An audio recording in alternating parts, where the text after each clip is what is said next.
ખબર છે, અમુક પુસ્તકો એવા હોય છે જે ખાલી પાના નથી હોતા, પણ એક આખો અનુભવ હોય છે. એક એવી સફર જે આપણને બહારની દુનિયા તો બતાવે જ છે, પણ સાથે સાથે આપણી અંદર પણ લઈ જાય છે. આજે આપણે કાકા સાહેબ કાલેલકરના આવા જ એક ક્લાસિક પુસ્તક હિમાલયનો પ્રવાસ વિશે વાત કરવાના છીએ. આપણે બધા ક્યાંક ને ક્યાંક ફરવા તો જઈએ જ છીએ, બરાબર ને? પણ ક્યારેય વિચાર્યું છે કે પ્રવાસ એટલે શું?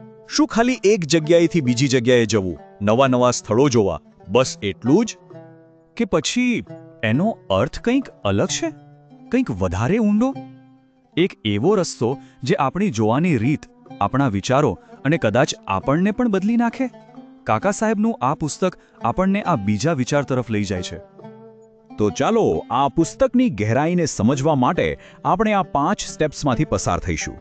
પહેલા આપણે પ્રવાસનો સાચો મતલબ સમજીશું, પછી આપણા ગાઈડ કાકા સાહેબને ઓળખીશું, હિમાલયની બહારની અને અંદરની સફર કરીશું, અને છેલ્લે જોઈશું કે આ પુસ્તક વાંચવાનો અનુભવ કેવો છે. તો પહેલો સવાલ એ જ છે કે પ્રવાસનો સાચો મતલબ શું? આ પુસ્તક મુજબ એ તો જાણે પ્રકૃતિ, આધ્યાત્મ અને આપણા વિચારોનો એક સંગમ છે. આ પુસ્તકની સૌથી મજાની વાત શું છે ખબર છે? એ છે કે આ સફર એક સાથે 2 જગ્યાએ ચાલે છે. એક બાજુ એ આપણને હિમાલયના વિશાળ સુંદર પહાડોમાં લઈ જાય છે, અને બરાબર એ જ સમયે એ આપણને આપણી પોતાની અંદર, આપણા મનના ઊંડાણમાં ઉતરવા માટે મજબૂર કરે છે. એક જ સાથે બહારની અને અંદરની યાત્રા. અને આ અનોખી સફર પર આપણને કોણ લઈ જઈ રહ્યું છે? એ છે આપણા ગાઈડ, આપણા પથદર્શક કાકા સાહેબ કાલેલકર. ચાલો એમને જરા નજીકથી ઓળખીએ. જુઓ, કાકા સાહેબ ખાલી એક લેખક નહોતા, એ તો ગાંધીજીના ખૂબ નજીકના સાથી હતા. એક મહાન શિક્ષણશાસ્ત્રી અને ઊંડા વિચારક હતા. આખી જિંદગી સત્યની શોધ કરી અને સાદું જીવન જીવવામાં માનતા હતા. અને આ બધી જ વાતો એમના લખાણમાં આપણને સ્પષ્ટ દેખાય છે. તો ચાલો હવે આપણે સીધા જ હિમાલયની સફર પર નીકળીએ. પહેલા એ જોઈએ જે આંખોથી દેખાય છે, એટલે કે બાહ્ય હિમાલય. કાકા સાહેબનું વર્ણન એટલું જોરદાર છે ને કે જાણે નદીઓનો ખડખડ અવાજ આપણને સંભળાતો હોય, બરફથી છવાયેલા શિખરોની ઠંડક મહેસૂસ થતી હોય, સંતો સાથેની એમની વાતચીત, પહાડી ગામડાઓની સાદગી, બધું વાંચીને એવું જ લાગે કે આપણે ખુદ ત્યાં હાજર છીએ અને એ કુદરતની શાંતિને અનુભવી રહ્યા છીએ. પણ હિમાલયની ખરી મજા તો એના પહાડોમાં નહીં, પણ એ પહાડો આપણા મનમાં જે પડઘા પાડે છે એમાં છે. અને અહીંથી જ શરૂ થાય છે આ પુસ્તકનો સૌથી મહત્વનો ભાગ, અંતરાત્માની યાત્રા. આ જે વાક્ય છે ને, એ આખા પુસ્તકનો સાર છે, એનું હૃદય છે. જરા ધ્યાનથી સમજીએ. કાકા સાહેબ કહે છે કે હિમાલય એટલો વિશાળ છે કે એની સામે આપણે કેટલા નાના છીએ એનો અહેસાસ થાય છે.